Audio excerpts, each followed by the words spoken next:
Hey there, English learners, and welcome back to the Talk English podcast.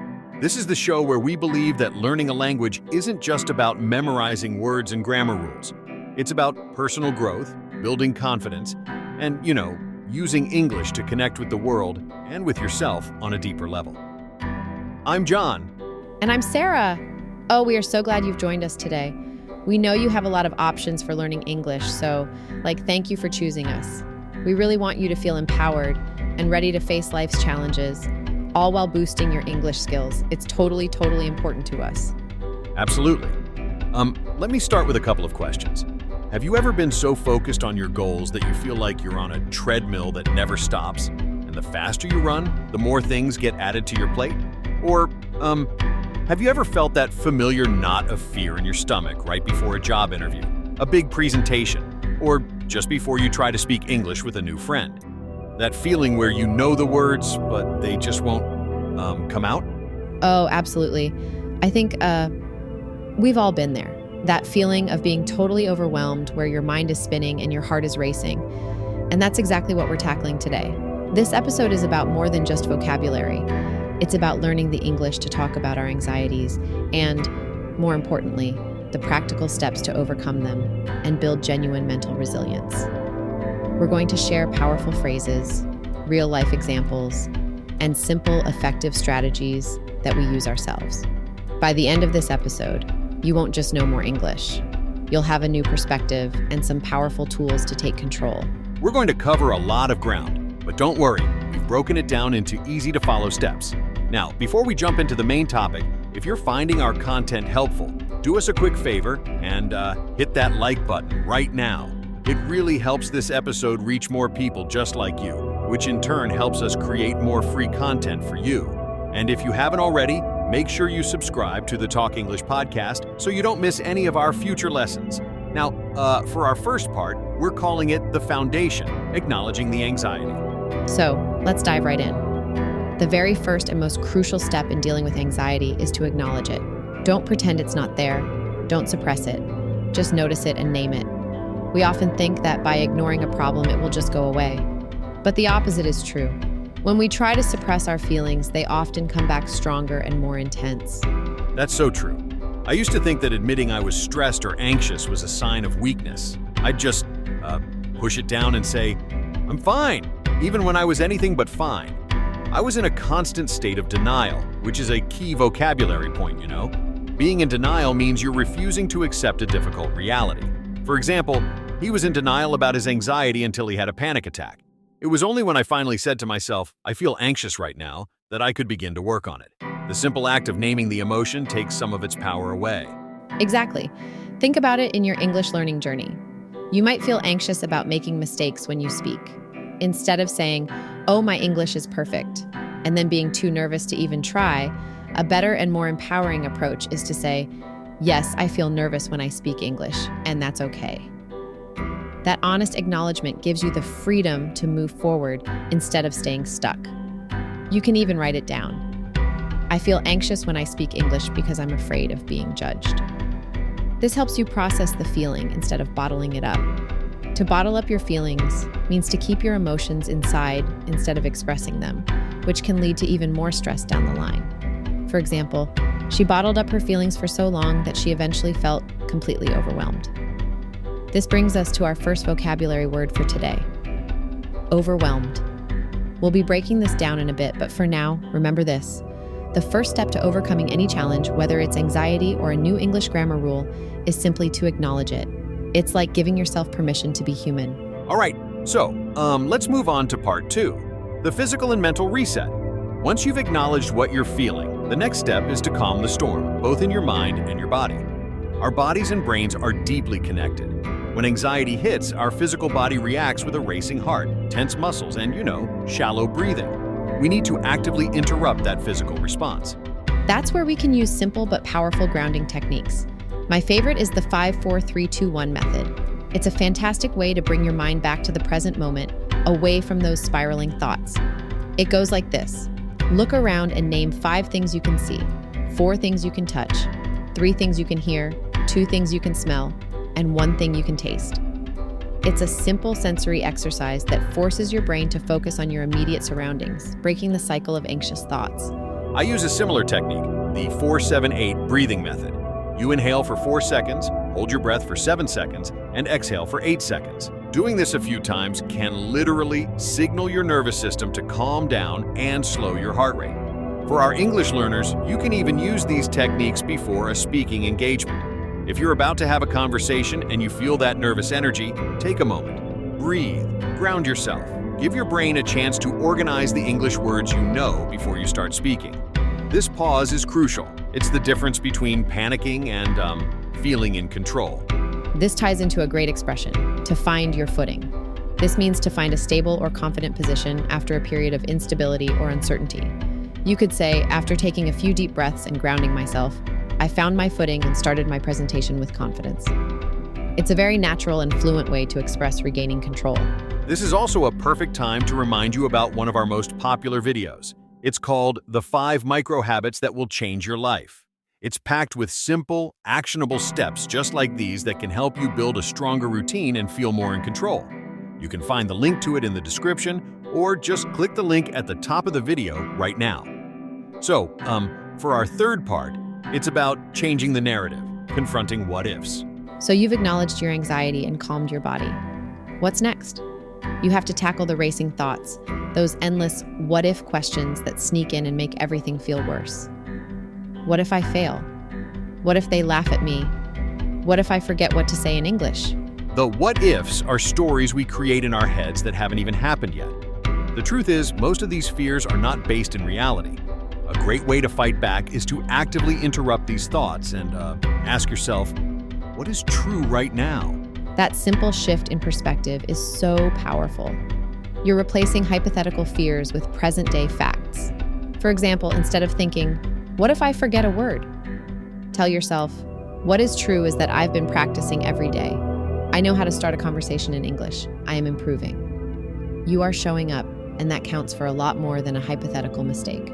Exactly. The key here is to reframe your thoughts. This means to change the way you think about a situation. When you reframe a fear into a fact, you move from a place of anxiety to a place of confidence. The goal is not to eliminate fear, but to shift your focus from what could go wrong to what is actually true in this moment. Another useful phrase is to spiral. This means to get into a state of continuous, often negative thoughts that get worse and worse. For example, he forgot one word during his speech and started spiraling.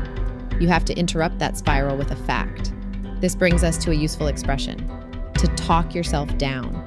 It means to calm yourself by speaking to yourself in a reassuring way. Like, I talked myself down by reminding myself that everyone makes mistakes and it's okay. It's a great strategy for building inner strength. We live in a world of constant information overload, right? Notifications from social media, news alerts, emails, and just like endless content streams. This constant input can make our minds feel incredibly cluttered, and it's a massive trigger for anxiety. A cluttered mind, it's a disorganized mind, and that can totally lead to feeling overwhelmed. Yes, absolutely. Point number 4 is to limit your input. It's not just about what you do, but what you allow into your mind, Instead of trying to watch 5 random English videos, focus on one. Instead of scrolling through headlines, maybe just check the news once a day. This is like a form of self-care, really. And this applies directly to your English learning too. Focus on quality over quantity. Choose one podcast, one specific topic, and one speaker to listen to. This focused input will lead to a deeper understanding and better retention. Your brain will really thank you for it, I think. And that brings us actually to the importance of building a supportive routine. Anxiety thrives on chaos, and a routine provides an anchor in a turbulent world.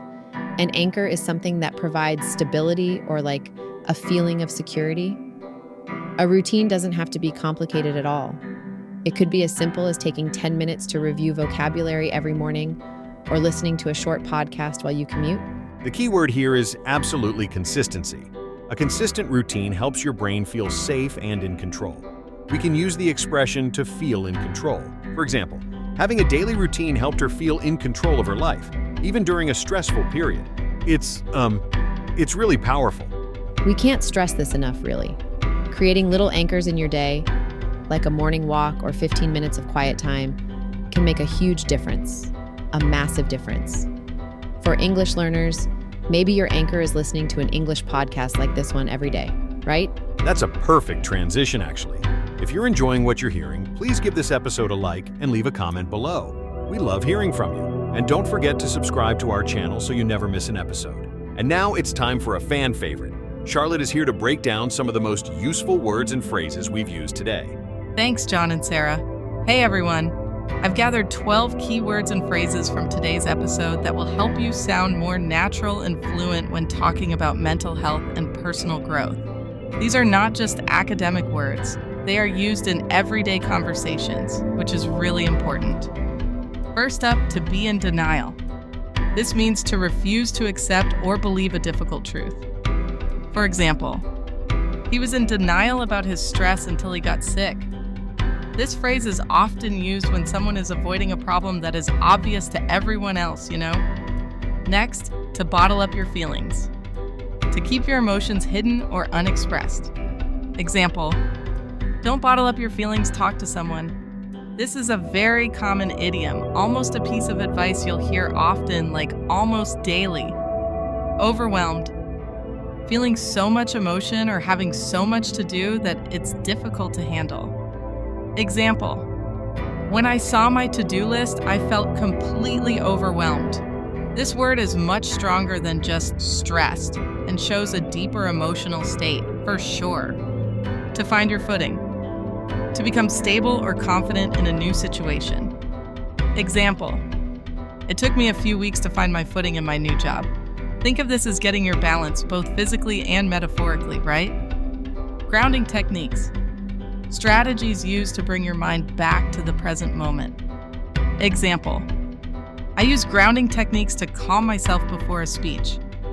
This is a technical term from psychology that has become very common in everyday English, which is interesting. What if? These are questions used to express worries about a potential future event. Example, what if I forget a word? This is a common fear for English learners. These two words together are a powerful indicator of anxiety, that little voice. To reframe your thoughts. To change the way you think about a situation. Example, you need to reframe your thoughts and focus on what you know for sure. This is a more formal phrase, but it's used a lot in self-help and psychology contexts. Absolutely. To spiral. To get into a continuous, often negative, downward trend, especially with thoughts. Example, he felt nervous and started to spiral. This is a great way to describe a thought process that is just getting worse and worse. To talk yourself down. To calm yourself by using reassuring thoughts or words. Example, I talked myself down by reminding myself of my strengths. This phrase shows an active effort to control one's own emotions, which is really important. Cluttered. Filled with too many things in a disorganized way, can be used for physical or mental space. Example, my mind feels cluttered after checking social media. This is a versatile word that perfectly describes a feeling of mental disarray, I think. There you have it. These words and phrases are not just for language practice. They're tools for real life. Now, back to John and Sarah. Thanks, Charlotte. That was incredibly useful. Absolutely. And to everyone listening, we hope you're leaving with more than just new words, right? We hope you have a renewed sense of empowerment and a feeling that you are capable of handling whatever comes your way. Remember, it's okay to feel anxious. The goal isn't to get rid of anxiety forever. It's to learn to manage it and build the resilience to handle it. You've already taken a huge step forward just by listening to this and learning these new tools, which is amazing. Exactly. We've covered some powerful strategies today. Acknowledge it, reset your body and mind, reframe your thoughts, and build a supportive routine. And remember to limit that input. So important. Don't forget, you can download our free PDF guide for this episode. It has all the key takeaways and exercises so you can put what you've learned into practice. It's a great way to solidify your new vocabulary and strategies, make it stick. And speaking of practice, your progress doesn't stop here. To continue your journey of personal and linguistic growth, we highly recommend checking out our other video, Master Your Emotions and Find Your Peace. It's an ideal next step on this topic and delves even deeper into building emotional strength. You'll find a link to it on the screen or in the description below, so go check it out. Thanks so much for being a part of our community. We'll catch you in the next one. Until then, take care and keep learning. Bye for now.